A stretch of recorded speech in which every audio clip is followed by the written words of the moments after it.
listening to the Energy is Love podcast. You know, we're at episode 260 something or another, right? Yes. Next year will be 6 years of the podcast. That's a lot of years. That's a lot of years.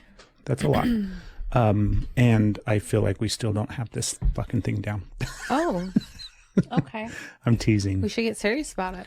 Well, it's like, I'm always like, did I push record? And is the thing on? It's like, I mean, so it's constantly that way. Yeah. Yeah, that's okay. And I just have blind faith. I always know you press record and that it's on. Right. Because you're so We're looking. Detail-oriented. You were going to say anal. I'm Detail-oriented. all about the anal. You were going to say anal. That's okay. Detail-oriented. You can say anal. Detail-oriented. Welcome back. Thank you. High five. Steph is back. Back again. JD's back. Got some friends. Guess who's back? Guess who's back? Yeah. I'm excited for you you haven't had a chance yet to listen to last week's episode with Corey. No, I'm excited for you to tune into that. Corey, thank you. That guy's awesome. He is awesome. I'm really excited to hear it. We had a lot of fun with him guest hosting last week, and yeah, it's been nice. Yeah, I'm sorry I missed him. It's okay. You've been out, obviously. I've been out. You and I are aware because it's our life and we live it. But Steph's mom's been in the hospital, and she's had her hands full helping out with that. Not my hands full. It's been fine. But Yeah. I have been doing what you needed to do. Yeah. And now And we I have will time. we had time today. Yes. I'll likely I have other future guest hosts in mind in the event that we need another All one. right. Well, we'll probably need them. So That's there's gonna okay. be some guests. Yeah. All right. That'll be right. I'm excited to hear who you have on the lineup. Yeah. We got a couple of people that we can call out We shall see. if we need to. But I'm so glad you're back. I'm glad I'm back. It was very weird recording last week without you. Yeah. Yeah. It was fun and I enjoyed it, Mm-hmm. but it was strange. Yeah. I Did was you get used to me? not just used to you, I missed you. Mm-hmm. And so it was like, I like our conversations. I like this time that we spend together. I like being able to look across this table at you. It's not that Corey's not a handsome man, but do you know what I mean? I enjoy our Are we time handsome in together. different ways? I would not describe you as handsome. You don't think I'm handsome? Nope. It's definitely not a descriptor that I would use for you. I feel like it shouldn't be binary because you can be pretty, so I can be handsome. Yeah. I want you to I look. don't know. You want me to look, or you need? We're going to do a for magic me? trick. Okay. So you see that I card? do see that What's the card. card? You can tell the people that are listening. Should I whisper it so you can't hear? I can see it. I know. We're going to show the 7 camera. of hearts. What is it? 7 of hearts. 7 of hearts. Yes. So you have to watch. I have to watch. Okay. Yeah, don't fuck with your tea. This is a I'm fucking sorry. magic I'm paying trick. attention to the magic. It doesn't work if like... This is why magic works so well on 'Cause me you don't because I pay always attention. miss it because I'm like, wow, how'd that card get You there? got it memorized? I what is it? I'm kidding. 7 of I hearts. was kidding. Okay. Yes. We're going to put it right on top. Right on top. And I want you to put your hand on top of it. Okay. Cover it. Okay. You turn your hand over. Boom. Okay. Yeah. So keep your hand right there. Hands on it. What I want you to do while your hands are on that card Hands are on it. Yes. is I want you to fill it full of all of your energy. Okay? Can you do that? My energy is So, called elsewhere. Just imagine that you're rubbing all of your love juice all over that 7 of hearts. This is a G-rated episode. Okay, here's all my love juice. Okay? What are we doing? You're shuffling the cards. Mm-hmm. Okay. Shuffling the cards up Okay. so that the cards are totally mixed. And this is like totally super good for audio, right? So you're shuffling the deck that nobody's touched or seen or knows what. So, okay. Correct. Okay. Now I'm going to riffle down the deck like that. Okay. Okay? And I want you to tell me to stop Okay. whenever. Stop. Right there? Yeah. Okay. Go ahead and lift your card up and put it right there face down. Face down. Mm-hmm. Okay. You put all your love juice on that card. Oh, it's a And love it's juice. buried in the deck Okay. at a random spot Yep. where you touched it. Yes. Okay. And you didn't touch that spot. You selected that spot. I selected this randomly. Yes. Okay. Okay. Now I want you to just imagine Okay. all that love juice. Yeah. Hold on. I'm going It's potent. to take a moment and imagine all that love juice. Okay. And then I want you just to imagine bringing that card back home. Okay. Back home. Back home Okay. from the middle of the deck. Okay, keep in mind, I'm emotional, so even saying those things, I might start crying at random moments during this. That's okay. You can cry during the podcast. For no reason. Like you said, bring it back home. I'm going to lose it. You're like, oh my God. Well, go ahead, take your hand off. Okay. And turn that top card over. Okay. Oh, damn. Gotta show the camera. Oh, sorry. I was too busy being amazed. See? What card is it? That's the 7 of hearts. What? That's freaking awesome. My love juice is magic. It is very magic. It is super magic. What'd you think? Good trick? I think it was a good trick. Did you like it? You did. I've been practicing it all week. Yeah? Mm-hmm. How'd you do it without my love juice? Well,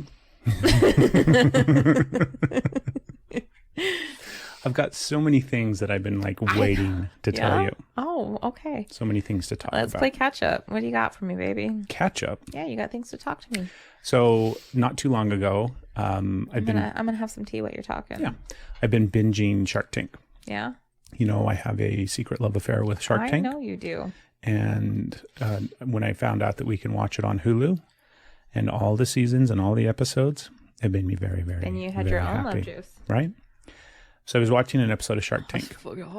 And I'm always thinking, like, what's my Shark Tank? What would I create? What could I design? What would I do? I don't think you should announce your invention on the podcast so somebody else can do it first. Well, this invention is one that is unfortunately already invented. Oh, you checked it out? Had it not been, like, we could probably turn this into a little company and make a little bit of money off of it. Yeah. But we probably couldn't make bagazillions off of it. No bagazillions. Yeah. Okay.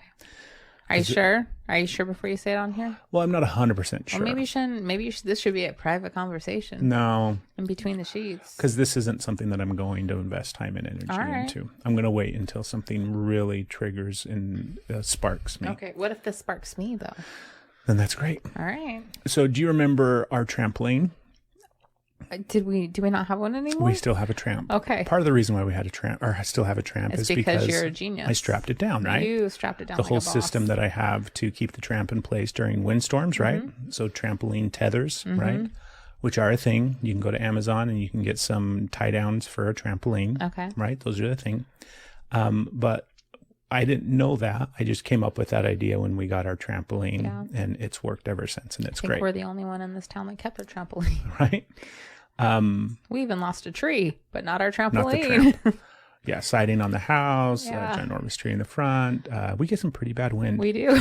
That tramp has not moved. It has not moved. So It's for years. You're badass. the what I'm going to call this. Are you ready? Yeah. Because Stephanie obviously knows what it is. Okay. But what it is it's some anchors in the ground that are, then you connect some straps to it and then connect those straps to your trampoline, and then it keeps your tramp in place during windstorms, right?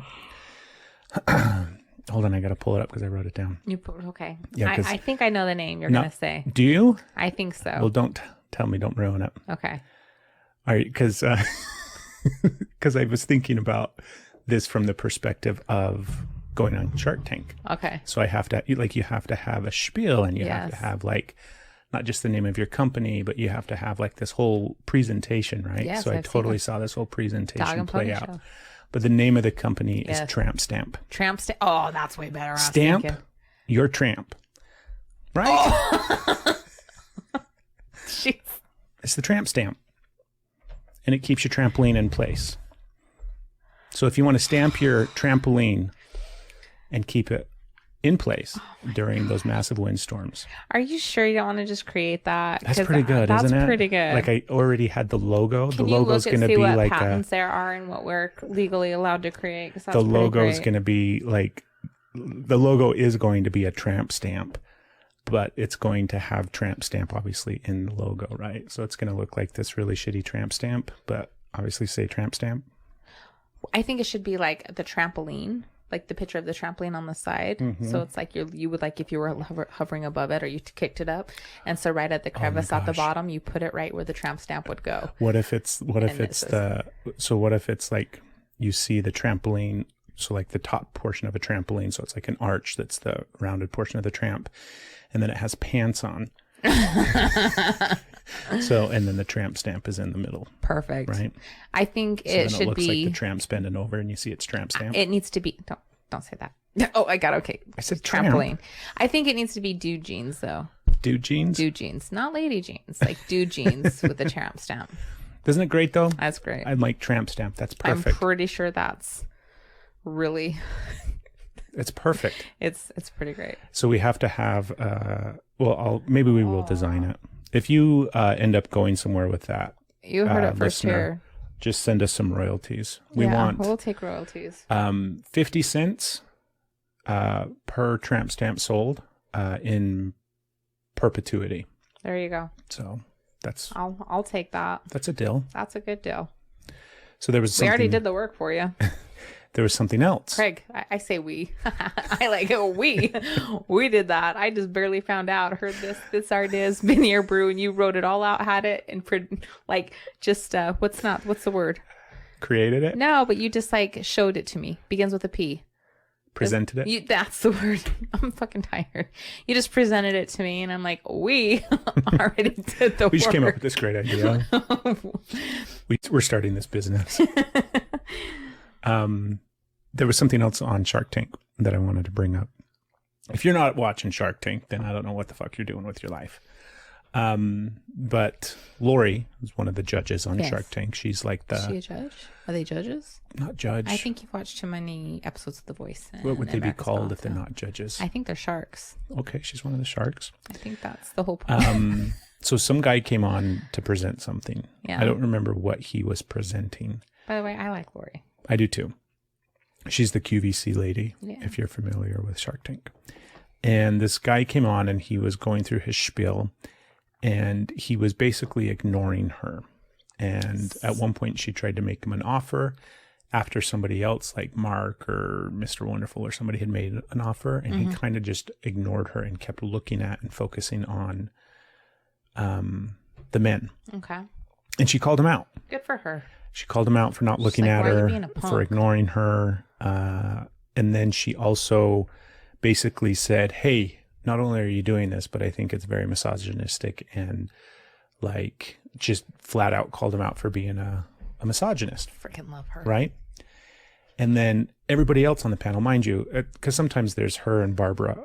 I know way too much about fucking Shark Tank. You are into it. It's fine. It's fine. But most of the time, it's two women on the panel, right? But this time it was only one. So it was her and everybody else was men. And as soon as she called this guy out for being a misogynist, and he was definitely. All the other men came to the defense of the man. Are you fucking kidding me? I'm done. Shark Tank. And they were You're like, done. oh, Lori, come on. Are you kidding me? He's not doing that. Like, he just got distracted. He's like, come on. And I'm sitting there watching that, and I'm just like... That disappoints me to no end. Right? I thought you were going to say they all, like, called him out and, like, you don't get a deal, get out of here. I thought it was like, are you serious? I no longer watch Shark Tank, so I don't know what you're going to watch when you're around me. But we don't support that show anymore. It just highlights how ingrained it is into society. Where the idea that you're going to call out a man, right? Or that a woman's going to call out a man. And then rather than like, not necessarily go to the defense of her, like nobody needs to be defended in that situation in a sense. But at the same time, that fucking guy does not need the other men to rescue him and come to his, like he was straight up being a dick to her and basically was ignoring her and not acknowledging her and not even, and like sometimes sometimes somebody will make an offer on Shark Tank and that's like way out there and they don't like, you know, they don't get ignored, but at the same time, they don't really entertain their offer. That was not this case. Yeah. The guy was just a dick and he didn't want to deal with her because she was a woman. And she called him out for it. And all the other men like rallied behind the guy. And even after the fact, you know how like, because the guy didn't get a deal, I don't think, if I remember right. And sometimes the contestant or the guy or the person leaves and they still show some of the banter that takes place. Even afterwards, they were still commenting on like, come on, like he wasn't, you know, this, that, or the other. And that's not really what it was. And it's so fucking frustrating. Oh, bullshit. Yeah, it's so bullshit. That's why we quit watching Shark Tank. You maybe. All right, so you're going to support the male chauvinists? All right. Got it. Well, this is the thing, right? This is men really rallying behind the men right now. Because one of the ones that was the first, well, not, I think he was maybe the only one All the other men kind of reacted, but Robert was the one that was like, come on, Lori, like, that's not what he was doing. I'm surprised. I expect it from Mark. Right? But you like Robert. I like Robert. I did. It's not that they're misogynistic, male chauvinistic assholes. Oh, look at the men. Let me defend, the men. right? But there is another side. No, it's not that. You're doing the exact same thing. I know. I'm not defending the guy. You're defending all of the sharks now. I'm looking at it from the outside. Oh. So we're examining. Is that what a woman's incapable of doing? This isn't going the way you wanted it to go. You're doing the same thing. We're examining this.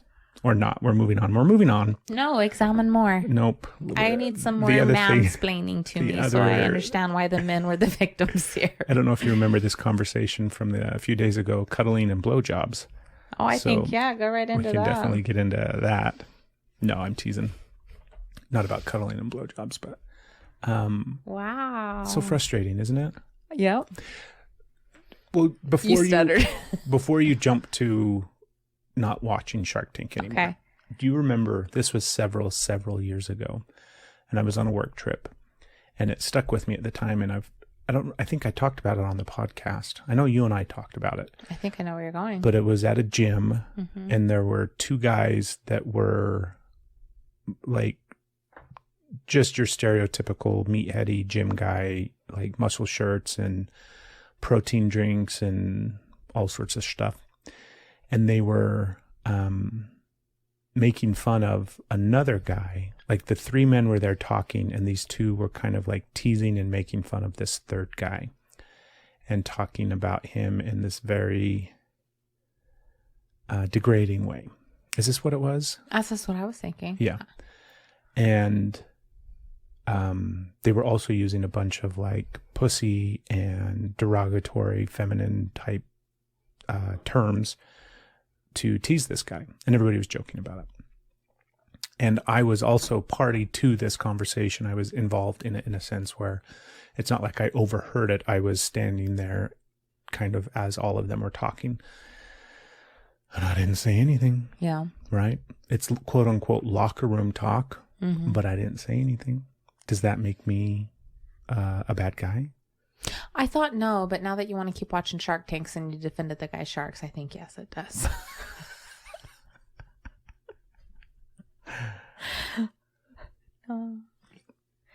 Sometimes men don't realize what they're doing until somebody points it out.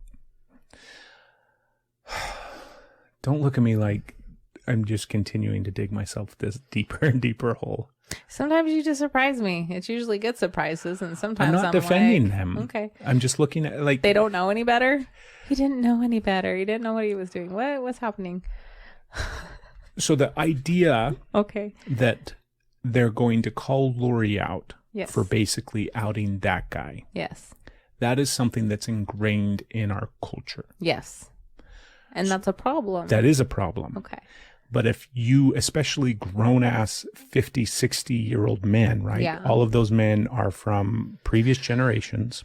It's not to say that excuses them from behavior. But I think if you were to point out that to any of them, they would remedy it and fix it and change it and apologize to Lori. Have they apologized? Obviously, we don't have any fucking clue. I want to see that on a live broadcast.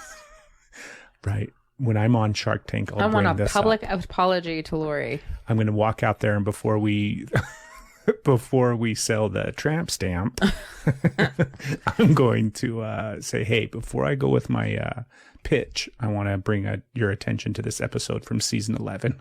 Yeah, right? Exactly. Then we'll only be interested in Lori still.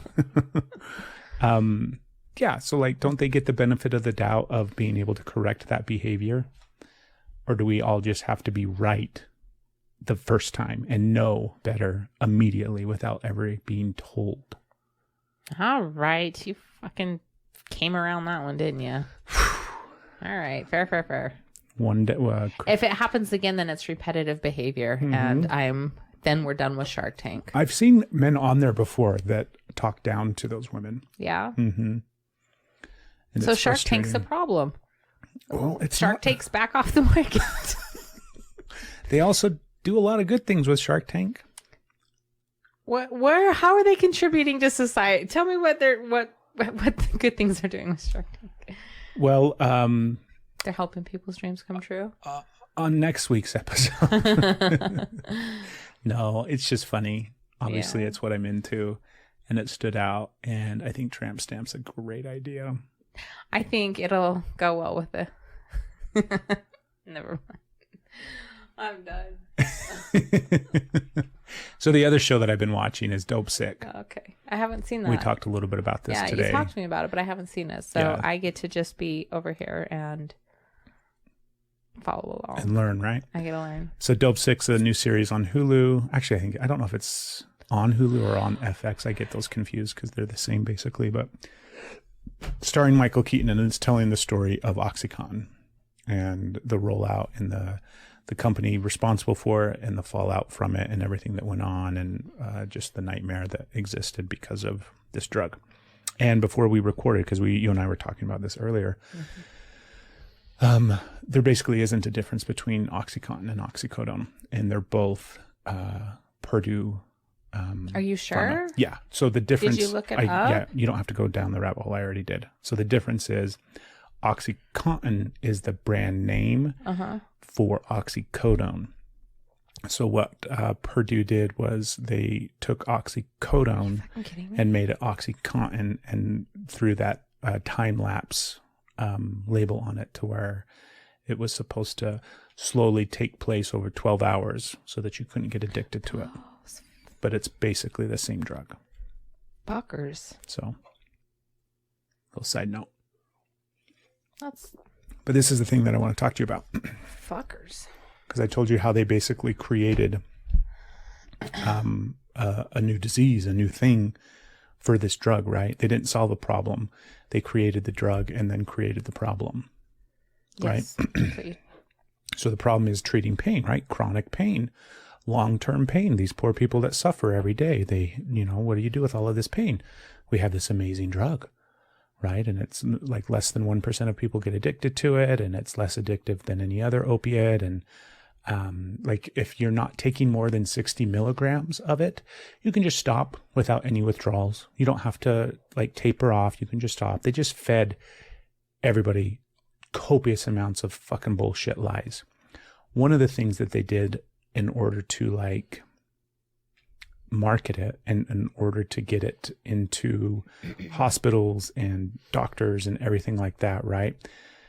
You know, when you go to the hospital, which you have been to a hospital recently. I'm well familiar with that now. On the wall of the rooms, whether it's in the emergency room or other rooms, they have that little pain chart between 1 and 10. Yeah, I'm very familiar with that. And they ask you where your pain level is. And it's a series of smiley faces. And like, if you're... They have descriptors now. Pain-free, it's 1 and right. But that chart...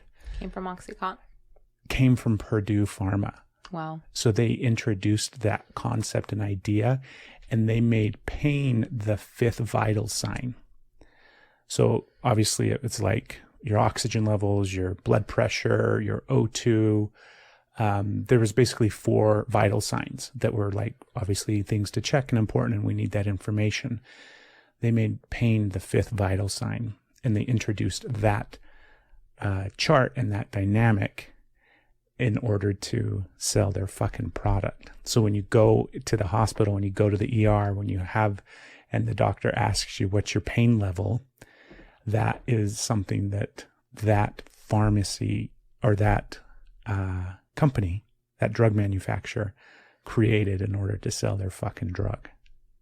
Does that when I realized that, like when they started talking about that and they show that, and they just kind of haphazardly mentioned that in the show. They don't really hit on it. They hit on a lot of other things, but that's one of them that they're just like, there used to be a website too, like painmanagement.com or something like that supposedly was the company that produced those flyers and those signs. And that was the company that it was just a subsidy or a subsidiary of Purdue Pharma. So they just, do you know what I mean? They created that company in order to sell it that way. But it was like, how fucked is that? I just can't even imagine how fucked that is. Fucked. And if you're in the medical field back during that time period, and I know that it's like hindsight's 2020, obviously, but I'm like, how can you not like see a fucking problem? Do you know what I mean? There's no but problem as long as they're getting rich, right? It's the FDA too, right? Like we rely upon the FDA. We know the FDA is fucked. Right? But back then was 20 fucking years ago. Yeah. OxyContin came on the market in 1996. Yeah, wow. And it just fucked everything. Yeah.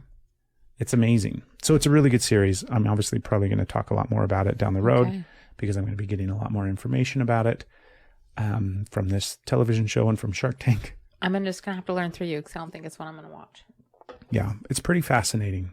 And it's fascinating to see what they did and what they were able to get away with. And I just also was Googling before we recorded. The company, Purdue Pharma, this year, like last month, September of 2021, was finally dissolved and was ordered to pay billions of dollars to whatever. Why is it still on the market then? Why are they still giving it to people today? That's a great question. It probably is that thing where the trademark expired, so then it can be mass produced by other. But they know how harmful it is, so why is it still fucking out money, there? baby? Why is it still fucking out money? there? It always. Corey and I talked a lot about the root of all evil last week, money, and just how fucking ridiculous it is. Like the idea that you're going to create a drug that you know is addictive, that you know is more dangerous. Like all of these things they knew. It wasn't like they found out after the fact. They knew it.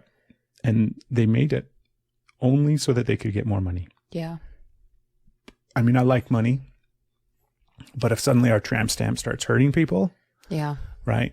We're not going to double down and be like, you know what you need? You need 2 tramp stamps. 2 tramp stamps. 1 tramp stamp's not enough. You need 2. That's actually so funny. Sick. So it's pretty sad. Uh-oh. That's all I had on my list, babe. That's all you had on your list? Mm-hmm. Super not really important things. I don't. Did you count on me to be able to carry anything? No, right now? Gosh, no. Not at all. It's my best to keep sitting upright right now. See if I have anything useful. You have a lot of things useful. We can talk about cuddling and BJ's if you want. Okay, stop. Not right now. Sorry, I just read a topic that I was going to talk about, and it takes all my strength. Okay. Just because, like I'm super worried about my mom, so I'm having a hard time. I know. It's been hard. Like this is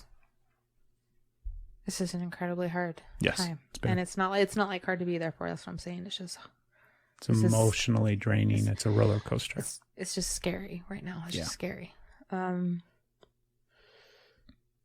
I don't even know if this is like okay to talk about, but I'm going to hope that it's okay, because I guess it kind of goes with, I don't know. We were having a conversation with my parents, or I was having, I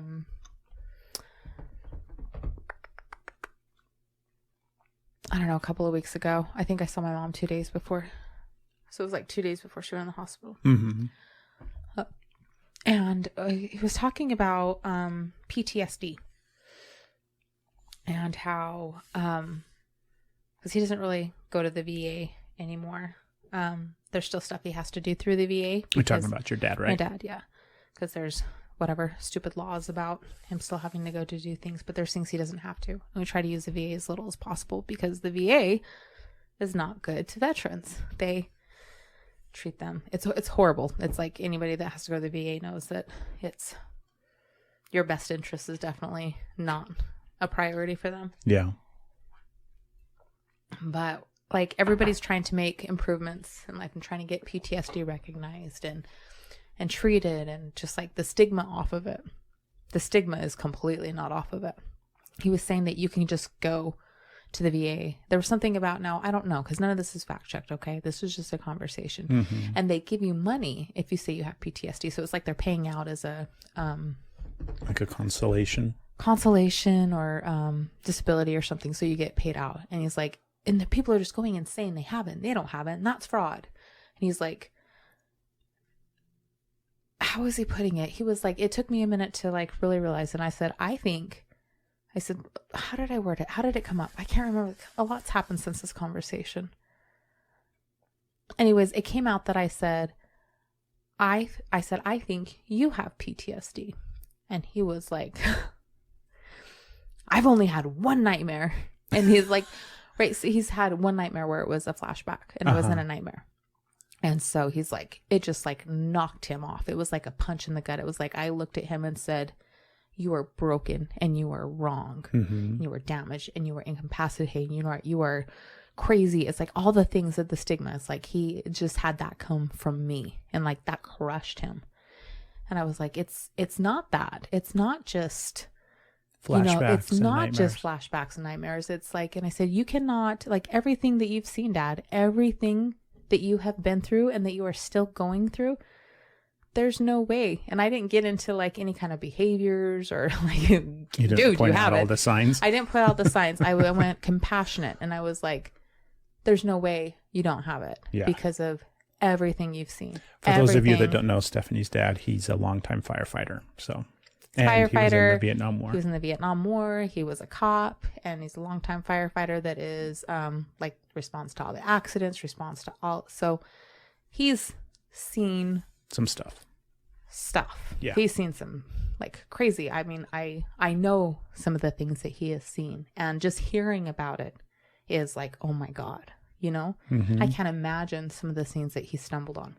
Now, what he went through in the Vietnam War, I know very little about.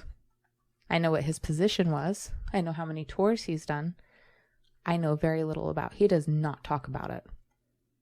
So I don't really know. I can't imagine. Yeah. I've got shows, but he doesn't talk about it. And I don't like, tell me what was the war like? I don't pull that. So there's no way. So when you look at it, that compassion, like there's no way. But what they make them understand PTSD is you've like the most extreme end. And so he was hearing that. And then he said he's got, I don't remember what degree. I think he's a master's in psychology. He's like, so there's like, what's therapist going to do? I've already got a degree in it.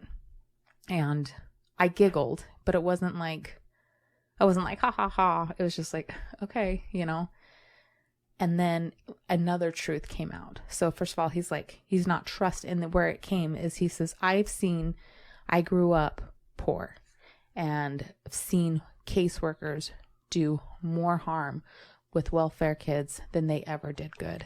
And I was like, he says, I've seen them tear families. So being afraid of therapists, not trusting, being like, I've got the degree. I took care of this myself. I'm still functioning. Which he's like, he's doing all these things, right? But then just seeing like what he saw, because you go back to the 50s and 60s and what that looked like. And it was like, my heart just like, what does that look like to you? So I was coming at it compassionate, but then hearing what it sounded like to him, I felt really bad. And then hearing what therapists, what people that come to help, and I can relate to that. Because I've had shitty therapists. I've had some really shitty therapists. I do not trust therapists until I got the witchy woman I have now. Until you found the one that you like. And then one that was safe. So I get that. So not only does it feel like the stigma on mental health, the stigma on PTSD, all the different ways that you actually get that and see PTSD, and then what you think help is going to look like, what happens, and then all the medications that causes suicidal thoughts and outbreaks and all these like difference, like it is not safe. So we're trying to like end the stigma and get people to get help, but the system is still so fucking broken with the medications they have and the way that a large amount of therapists work. Now, like I'm also a proponent of therapy, but I'm also a proponent of dump your therapist if they don't work. Do not let that person in. If they are hurting, if it's not feeling right, you don't owe them anything. Right. Find somebody that you jive with. They're going to get paid for it. They're going to get somebody else. You do not owe your therapist loyalty. If they don't work for you, find someone else. Keep looking. But when you have like his generation, you were talking earlier, Shark Tank, the 50s and 60s, and this is their generation. And then you've got the 70s, you know, you got the 70s going on, like that old and 80. How do they get help? You know, this is built and so ingrained in their lives. And that's trauma. And that's a system. Because you think about what was going on in the 50s and 60s and 70s. That's a hell that I didn't live through. And I don't have a clear understanding of what that looks like, and how do you trust that now? Yes. Okay. I'm still listening. I don't know, like, what are your thoughts? I think our parents' generation, you know, they really got some shit ends. They definitely did. Yeah, they definitely did. I mean, think about, because you have to think about their parents. So their parents lived through the Depression, right? I know my grandma Webb did. All of them did, babe. My grandpa lived through the Depression. Did my grandparents? It was in the 30s. So they're raised by people that lived through the Depression. Yeah. And it's not to say that the Depression is like the only thing, right? Obviously, but like obviously there's been so many other things, right? Yeah. World War One. I mean, there's just everything. Yeah. But I think that our parents' generation obviously they're not going to be the ones that make the change when it comes to mental health and when it comes to therapy. None of our parents are in therapy right now. Yeah, I know they're not going to make the change, but that changed me in my compassion level. Just thinking and about when I'm like, the different aspects of it. Yeah, and what that feels like for them. Because like I'm, like it also makes sense of why they don't think we need therapy and why they see that as weak. And I think it's because it scares them too, because they feel like it's unsafe. And that, I don't know, it just gave me a whole new perspective. I still don't agree with it. And I still think change needs to be made and it would absolutely benefit. But from the mindset and what it means to him and where like, it's not going to connect. You know what I mean? It's not going to connect. And it just like. It would take a lot. It would take a lot. But it just like. I just understood. Like I understood through his eyes instead of through my eyes and what I think is going to help and what is needed. Like I was using that as a moment of like compassion and reaching out. Yeah. And that was not how it was received. And I won't do that again because that's, he wasn't. I know what you mean. Yeah. It's just, that's just hurtful. And I can see it through his eyes now. And so I see that like maybe this doesn't benefit him. And that's not something that I need to be holding over here. You know? Yeah, I don't know. I mean, I don't know if therapy would benefit your dad. He's in his 70s, right? Yeah. I mean, think about 70 years of shit that would need to be unpacked. Right? It's fucking hard to do it in your 40s. Yeah, ain't nobody got the time for that. If I would like wait till my 70s and then have like a sneak peek of what it was like starting in my 40s, I'd probably be like, I'm good. What was it from, What We Do in the Shadows? I think fuck that. Like, you know, just like, yeah. Nope. Yeah, it's too much. It's too much. Yeah. So how do you love somebody in that state? How do you help love them compassion? Because obviously you just have to. No, I'm not saying like, how could I possibly? I'm like, how can you do it in a healthy way to where you're still holding your boundaries, but you're also respecting what you can now see through a different picture with them. And so not having to be, because obviously I've got some tension, right? So how, like. You want to know my thoughts? Yeah. I know what you're saying. Yeah, good. Because like, how do you navigate that relationship given that, like you said, your perspective, your boundaries, where you stand, and like trying to communicate that and express that to somebody that doesn't have the same vocabulary and the same understanding of where you're coming from. Yeah, not even just that, just because, but the dynamics, just being like, I don't know, in relation with that person, because I can see like that just like opened up so much, and I have a compassion. I can see it, his perspective, and he does things that drive me crazy. So now that I have that awareness, like how do I navigate that in a healthier way? Because I can see his point of view. I do not agree with it, but I understand the best I can. Like I am like, that makes sense to me. Do you know what I constantly do with your dad? Probably things I constantly do with people in your life. I assume. With my parents. I picture your dad as a kid. I picture your dad as an 8-year-old boy. And that usually helps. Yeah. If I do that, then it makes things a lot easier for me. Yeah. I think it just comes down to boundaries, right? Not just healthy boundaries, but like well-defined boundaries that you set up for yourself, and just love and compassion, right? Once you set a boundary with your parents and they try to push past that boundary, or they try to break that boundary, or whatever the case may be, not letting them. Yeah. And it doesn't need to be some big, fuck you, I'm never talking to you ever again, and having some sort of distance for the next 4 years or something like that. It's just like clear communication of like, this is what I'm okay with and this is what I'm not okay with. Yeah. And it's not just like parents. It's like this happens, like that's, everybody's got their own journey. And the thing of how, if you did not have the tools and you did not know better, how could you be expected to do any better? Exactly. So I can apply that to myself, right? Because you're trying to look at things from the past, and it's like, know better, do better. Know better, do better. Know better, do better. But I need to stop expecting better from what I know, when it's just not, like, those tools are not there. Correct. You can't hold them to the same standard. Exactly. So so trying to navigate that, because this is like a brand new window, and I'm not doing great at it at the moment, but like this is just a brand new window of. It's what I've been trying to do. It's one of those things that I've been trying to do a lot with my mom, is not hold her to my standard. Yeah. Because she's just not at that level. And she'll, like, I always laugh to myself in my head when I think these things or when I say these things, because I can hear her responding. Yeah. Right. I can hear her response, and she's laughing. She's like, oh, yeah. Okay. Yeah, not at that level. Yeah. You're right. Yeah, sure, you little. I'm at levels you don't even fucking know about. Right, you fucking idiot. And I'm like, Mom, no, you're crazy. Those aren't.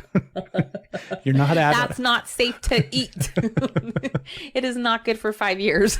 Like, no. They just put expiration dates on there to sell more food. Like, no. This is why. And then you say it never affected you yet. We just got over with a 20-minute conversation how you can't eat tomatoes anymore. So I just try to remind myself of that, where I can't expect them to meet me where I am at, but that doesn't mean that I still can't have like a relationship, and I still can't have love, and I still can't have that inner, like, they're just not going to meet me where I'm at. Yeah. And it's silly for me to think that they will.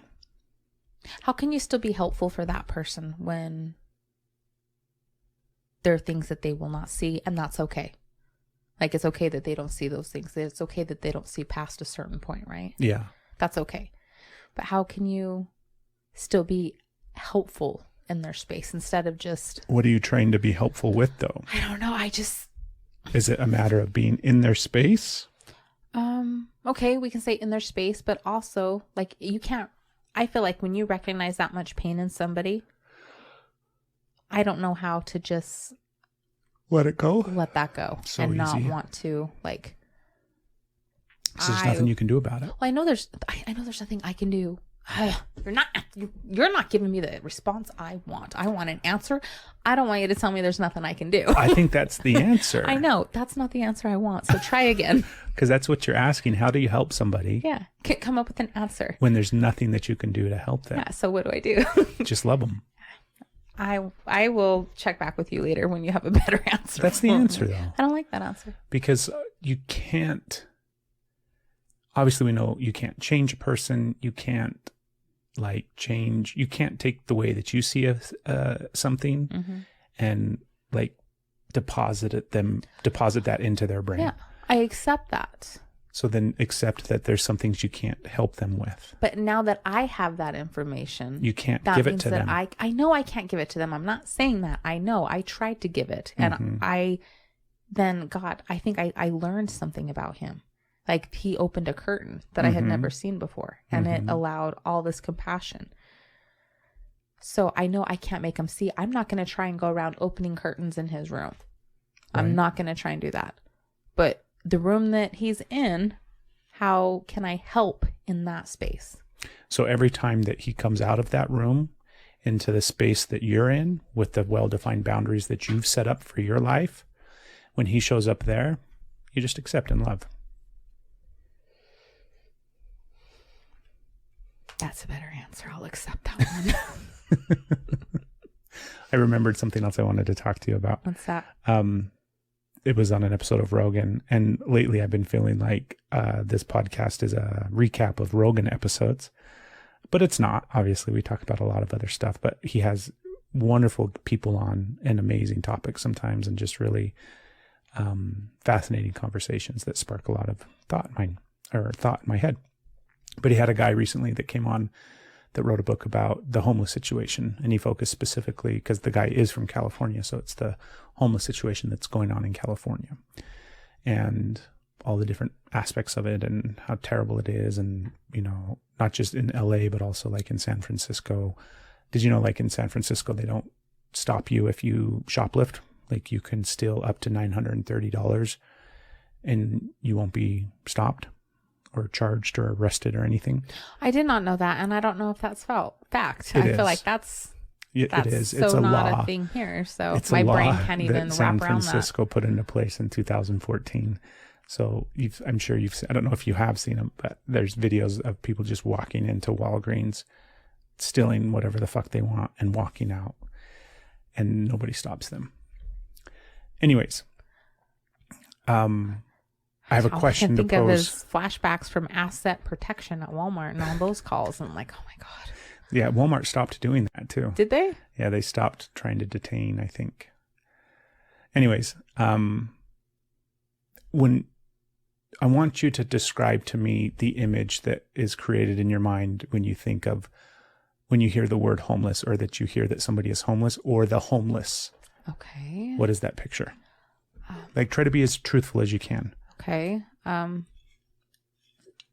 seeing like people walking on the streets, maybe having a car if they're lucky enough, but like having what they can carry with them, and maybe sleeping in a tent or sleeping in parks, groups together, not having food, not having money, not having security or safety, like turning to crime to get what they need, drugs, alcohol. I don't know. That's what I see. Like, that's when you have that descriptor, but it's not like,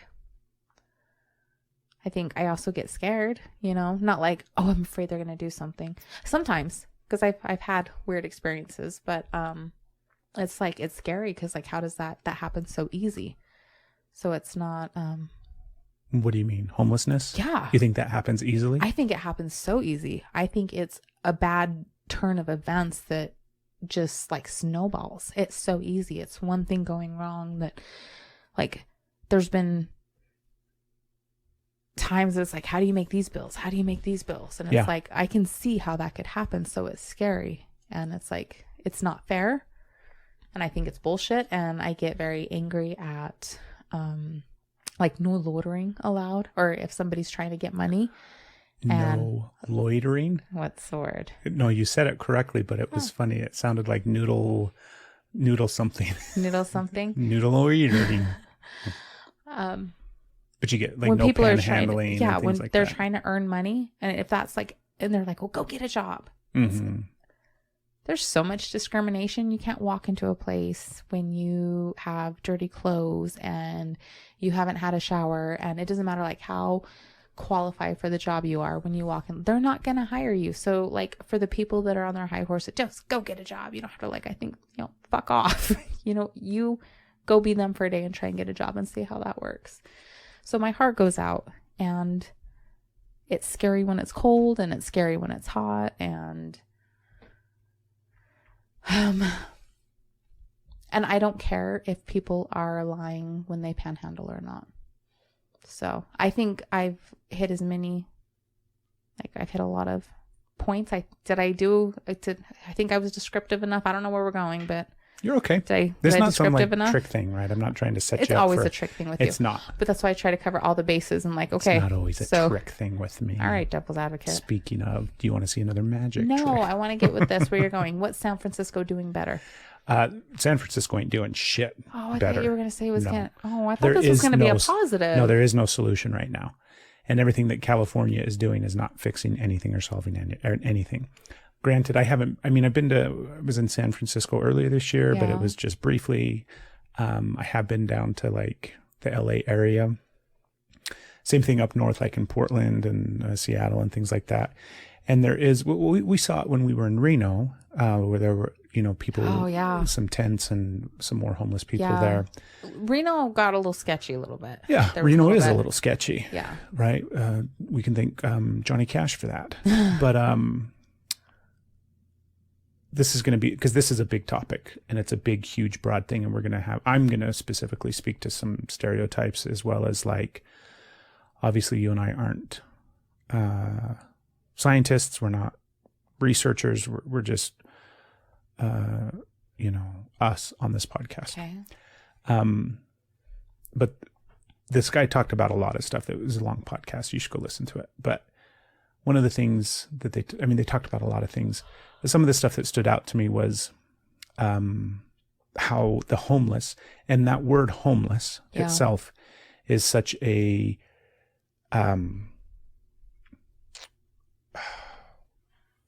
do you remember we did an episode a long time ago where we talked about real words rather than all of these soft words that we use? Homeless is a soft word. Yeah. Okay. Because don't they have a new soft word now? they have even softer, more politically correct words now to describe, like, What's the... I don't even know. We Googled it once. But just homeless itself, the idea that it's just lack of housing that is leaving these people in these situations is so inaccurate. It's lack of food. It's lack of medical care. It's lack of water. It's lack of safety. The one nice thing, this guy talked about a lot of stuff, but one of the things that I really liked that he hit on and the importance of was that it's really a mental health issue. And that's it. On some aspects, yeah. Well, think about it from this perspective, right? Because we like to think that it is somebody that just lost their job. I know it's not every case. I know it's a lot of mental health issues, but there are those issues where so this guy just bad hands. is like the researcher, the guy that wrote the book, the guy that not wrote the book on homelessness, but he wrote a book. He's the guy that like dived into this topic. Okay. And obviously there's areas in this country that have massive homeless populations. And he went there and he interviewed people and he was in those environments. And the drug use is 100%. Yeah. Everybody is using drugs. So it's not, just the drug addict. It's everybody that is there is using, because they all are drug addicts, because it is a mental health issue. I don't know if I can get on board with that. He did not find one person in that area, right? Correct. Okay. So I'm not saying that there isn't one person. Yeah. But the idea that we're convincing ourselves that it's like you and me are just one paycheck away from being homeless. That's not the case. Really? What happens when the money stops coming in? What it is it's mental health. And that's the issue. I got some mental health problems. You do, as do I. But we're not drug addicts. Yeah. And it's not a judgment on drug addicts. I think that saying that every homeless person is a drug addict is incredibly cruel. It's not saying that every homeless person is a drug addict. What I'm saying, and obviously I say this about everybody, not just homeless people, is that every homeless person is like knee deep in a mental health crisis. Well, how could you not be? Like maybe you weren't before, but of course you would be after, because that would be a It's crisis. not like these were normal people living in houses that lost their job and now they're on the street and now they're drug addicts and now they have mental health issues. I don't know if I can. Drug addiction agree with leads to living on the street. I agree with that. And drug addiction is systemic of self-medication and coping mechanisms for mental health issues. I agree with that. So the core of it is a mental health issue. It's not a housing issue. It's not a let's just build and skyrise apartments and put homeless people in them and then we'll solve this problem. Oh, I don't know. They've tried that in places, Steph, and it doesn't work because what happens is they're drug addicts. That's not a negative thing of looking down on them. They're addicted to drugs because they're mentally ill. And that's the stigma that we have to I agree with that with drug addicts, but... So that's what it is. But I don't agree with saying every mental every homeless person is homeless because they're a mentally ill drug addict. I think so that is fucking horrible. I happen to have some firsthand experience with quite a few people that were homeless. That's true. That's right? true. You do. So obviously, from a couple of different perspectives, right? I saw them coming and going in the jail, and then I've obviously worked with them on the streets. So I've got some experience with actual homeless people. True. You've got definitely more than I do. And I've never met one of them that was not addicted to drugs. How do you know they were addicted before they become homeless? It's not to say that they were addicted before they became homeless, but the idea is that what leads to you no longer being able to live in society, not just in a home, but in some sort of semblance of like normal everyday life for everyday person, right? Have you ever been in hard times, like real hard times? Like I feel like I've almost had a house foreclosed on. It didn't, but like it came through at the last minute and paid the back. But that was also because I was living with an addict that was spending all the money. Shit. But no, like there's hard times. Like right now, it is so expensive to live anywhere, and what I'm making, like if you and I would just find another job.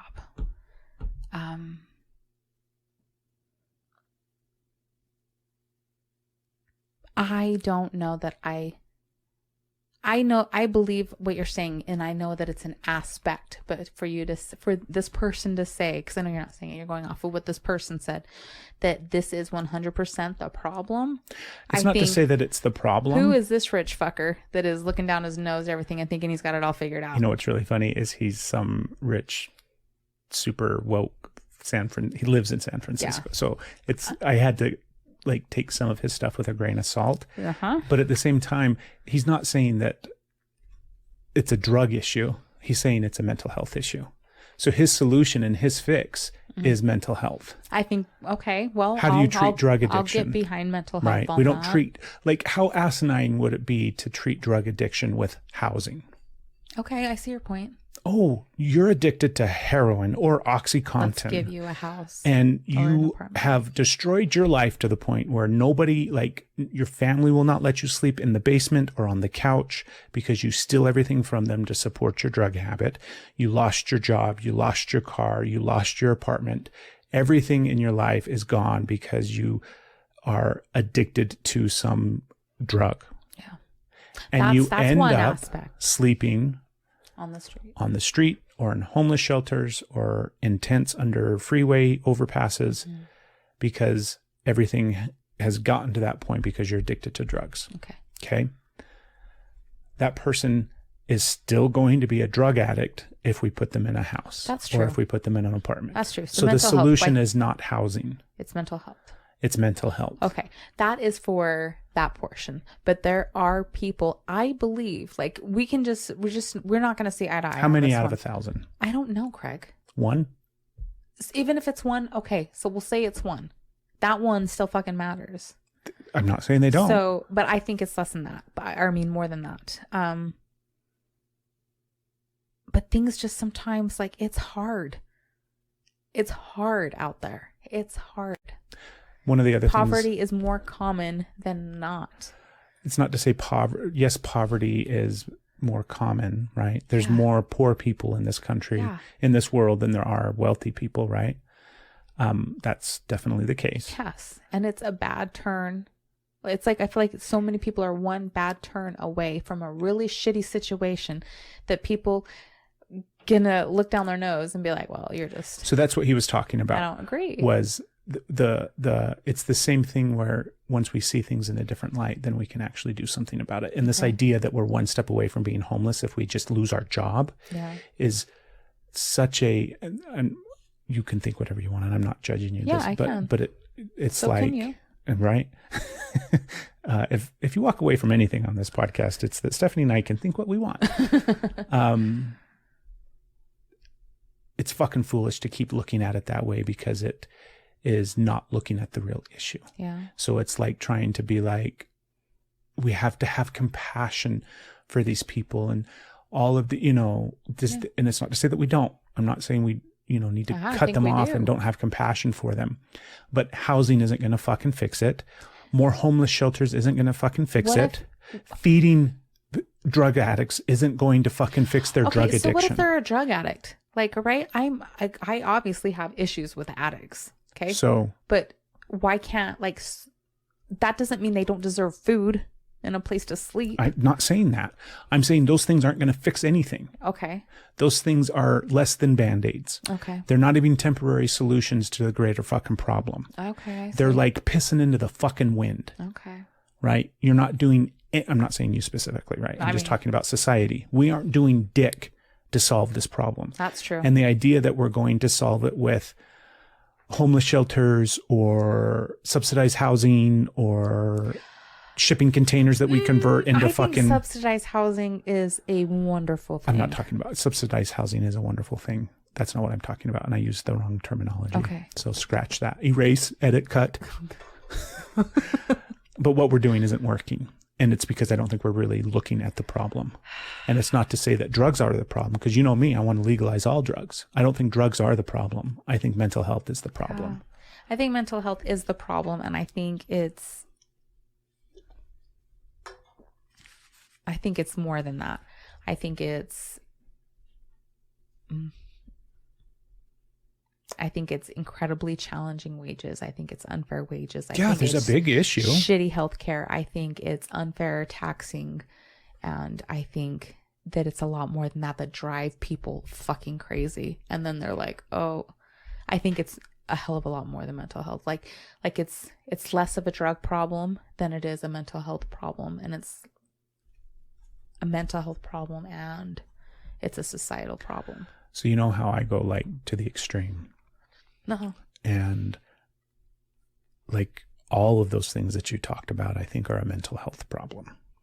So the person that goes from losing their job and getting evicted from their apartment, and then a month later is homeless on the street, I would argue that that person has mental health issues and needs help as well. Even prior to the homeless part. Yeah. Right. The fact that you can't get your shit together after you lose your job or get evicted or, you know, your car gets impounded or whatever the case may be. It's not to say that there isn't a run of bad luck, and it's not to say that everybody doesn't need help. Yeah. But what I'm trying to say is what I always say is like everybody has a mental health issue. That's true. So all of these problems that we're talking about, the person that loses their job or the way that we treat other people, are all of these problems stem from the same fucking source. And it's the way that we view and deal with emotional and mental health. Mental health is tricky to find safe support for. Mental health is still harmful. In some ways. No, I mean, like the people that are supposedly helping, you have regular doctors that'll have somebody like, here's this like antidepressant, here's this. And they're just putting it out there. They're just giving you all these prescriptions out there, that whole big pharma that's causing problems. You're not getting the help, and it's expensive. And you have people that don't, it's like they work on, just like big pharma, keeping you sick as opposed to helping you get better. There is a lot of harm out there. Like, I think that's why I could understand, because I've seen harm done with therapists. And I'm lucky enough to see life-saving, like unbelievable. So the therapist that does harm, yes, needs mental health. Well, how do you find this safe? Like, we're lucky. I know another therapist that is amazing. I know of a couple that are like, that's lucky. I know of so much more that are not. So I have this like beautiful utopia in my mind, right? Okay. Because it's easy for me to sit on this podcast and talk about mental health is the issue for all of these problems, right? It's a massive oversimplification. And as soon as we were to solve magically, we snap our fingers and everybody is mentally well, and we have free mental health support that's not even called mental health. It's called support. You know, human support, because every human experiences it, and there's nothing wrong with you. Go to the help center. What's the help center? It's where you get fucking help. Yeah. What do you need, right? You go to the help center. Right. There's the therapist, there's the food bank, there's the whatever it is, there's the fucking mechanic that's gonna volunteer his time and fix cars. Like, go to the help center. That's what we need. We just need help centers because everybody needs help. I hope somebody takes that idea and runs with it. Maybe that's our Shark Tank. help centers. Okay. So in my utopian, beautiful world, like, it's not, you go to the therapist. It is just standard practice. It's like the way we exist from the time that we're babies, where you just have the integrated aspect of therapy in your life. So you're continually talking about your feelings, your thoughts, your emotions. You shake your head like it's not safe to do that. But remember, I'm painting a utopia. I'm sorry. This isn't our real world. I know. I'm sorry. I didn't mean to shake my head. My image was like, well, that we have that with dentists, and I still say "fuck you" to the dentist. I'm like, I'll avoid that at all costs. Mental health issues. I do, because I was tortured by a dentist. Fucking assholes. One tried to kill me. Because that poor dentist probably needed some mental health. Poor dentist. Right. So that's why, because I just went to the dentist and I was like, any money that's donated to this episode is going to go to the dentist relief fund. It's sad. It's sad. Like, it breaks my heart. Yeah. I hated, I was on like this big spectrum with homeless people where I used to judge them, I hated them. I would have to search in homeless people in the jail, and that was a nightmare for all sorts of different reasons. And then I got to the point where, when I was a cop, where it was just compassion. Yeah, what did you do? Tell me what you did when you were a cop. You know what I did. I don't need remember to tell you anything. I don't remember. Tell me like I've never heard this. Tell me like I don't know. Well, in the town that I was a police officer in, people would call in homeless people. They would report homeless people. Yeah. Like fuckers. Like literally call, like, there's this homeless person behind Denny's. These are the assholes I'm talking about. And you're like, what are you? Okay, there's a homeless person behind Denny's. They would call the police for that. And because we live in the place that we live, that would be something that the police would be expected to deal with and handle. And I did in the beginning. And then I got to the point where I'm like, this is so dumb. Because like at the beginning of my career, where you don't know any better and you're kind of like super blind to the realities of what police work really is. I would like go to those calls and talk to the homeless person and be like, hey, you can't be here. You got to go. Like, this is, sorry, but this isn't the thing. And trying to basically make them vacate the space. And I would do that. And then I don't even know when it happened, but at some point it just like, I think it happened with Zeb. Yeah. I think that was the switch where it finally was just like, no way am I doing this to you. Yeah. You. I forgot about him in that aspect. I haven't thought about him in a while. There was a guy, and he was a friend of my brother's growing up. So he was a really good friend of my brother's growing up. And I dealt with him a lot over the years as a police officer because he was a drug addict. Well, he was not a drug addict. He had schizophrenia. So he has mental illness. And truthfully, I don't even know if I don't think I ever dealt with him in drugs. It may have been like, I don't know. I don't think yeah. Anyhow, this poor guy was mentally ill. And at some point he was homeless and would get called in for a variety of different reasons. And if I ended up being the one that went and dealt with him and stuff like that, it was always just trying to help him.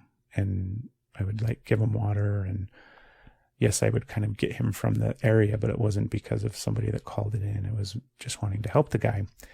And then it was like, I couldn't not think about, so I just started keeping shit in my car. So I had like water bottles and granola bars and things like that specifically for those times when I would get called to go deal with the homeless people. And I would just make sure that they had some water and some food and see if they needed anything. Yeah. Because how dumb is it that we're going to kick them out of that space? Exactly. But I'm not helping that person. That person is mentally ill. I think you're helping that person. In the moment, I am. I think you're helping that person a lot. But that does not solve homelessness. It doesn't solve homelessness, but you don't know the ripple effect that kind of kindness and compassion and acceptance did for them or showed them. Yeah. I mean, obviously that should always be the case. What if we just treated everybody like that? So sometimes I totally agree with you. And we're going to close because... Okay. In closing. I totally agree with you. I think compassion is beyond important. And it's going to, I mean, love is what will change everything and is changing everything, right? Love will actually fix all of these problems. It'll heal the world. All you need is love. I fully believe that. And I think sometimes love comes in the form of tough love. And I think there's some topics and some things in society that we think all of our open-hearted compassion and love is going to eventually solve that problem. And that's all that's needed. And sometimes tough love is needed. I agree. And yes, we can do it with compassion in our hearts, and we can do it with the intention of leading us back to that place where we can just show up with open arms and open hearts and compassion. But tough love is needed in some circumstances. Some circumstances, yes.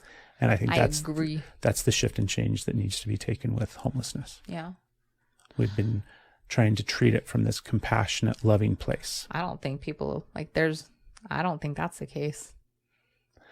In some ways it is. In some ways. I think that's the majority that's the narrative of and the lie that you can't be here. Think about it. That's the narrative and the lie that society tells itself. Okay. Yeah. Right? Okay.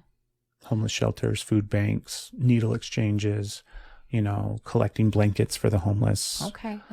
Right? All of these sweet, loving, open-hearted, compassionate things that are very, very important and necessary. I hope they still happen. I hope they keep going.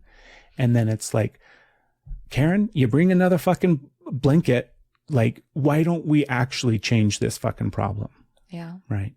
That's like, we have to address the mental health issue. I think you're right. I agree. So next week, we'll discuss the fix and the mental health solution. We're actually saving it for our episode of Shark Tank. We have the mental health solution in this country. I love you. I'm only interested in working with Lori. They'll start talking like, excuse me. Just ignore the man. Yeah. I'll roll my eyes even. You know what would happen? Then they would call you out for being a bitch. I know. But Lori and I would be like, no, listen here. Lori would be like, motherfucker, she's not a bitch. She's just ignoring you. We gotta go. Why are we still talking about Shark Tank? I love you. I love you.